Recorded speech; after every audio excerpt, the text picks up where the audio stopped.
This 2011 Subaru Outback belongs to a dealership, and it's going to be scrapped because the cost of repairing it is greater than what the dealer will profit when the vehicle's sold. That really upsets me because I have a friend who doesn't have a car, and no matter what you think of Subaru, this car is better than no car.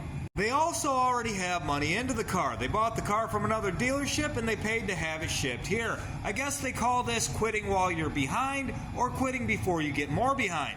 It's not in bad shape by any means. There's no dents, there's no rust. The wheels could use some acid, but this is a respectable looking car. I figured since it's going to the scrapyard, it wouldn't hurt to pull this piece of plastic down and see if I could find some rust or anything to justify just throwing the car away. It gets worse when I look underneath. This is clean for Michigan. There's not even any rust holes in this stupid suspension cradle. And usually there's at least one rust hole in the stupid suspension cradle. And look at this, the hatch works flawlessly. I've seen people happily spend 8 or 10 grand on one of these cars with a stuck back hatch, like they didn't need it. How could you not need it? No, it's not an expensive trim level, and it does have over 200,000 miles on it, but there's no excessive wear on the brake pedal, there's no holes in the seat, the door handles still feel tight, the shifter isn't worn, and it also feels tight. I don't think they're city miles. This interior is in pretty good shape, too. It's just dirty. And even though it's not a luxury trim, you still have heated seats and all-wheel drive, and that's all you really need in Michigan.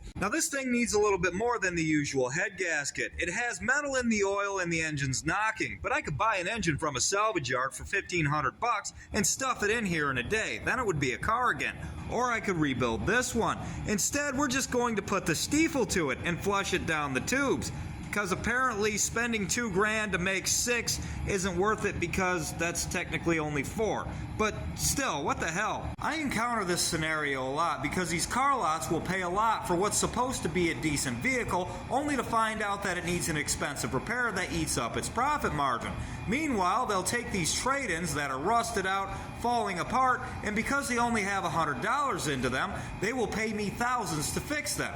It's really frustrating, and it keeps me working on rusty junk.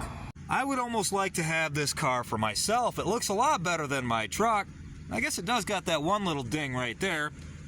Okay, we can scrap it. Goodbye.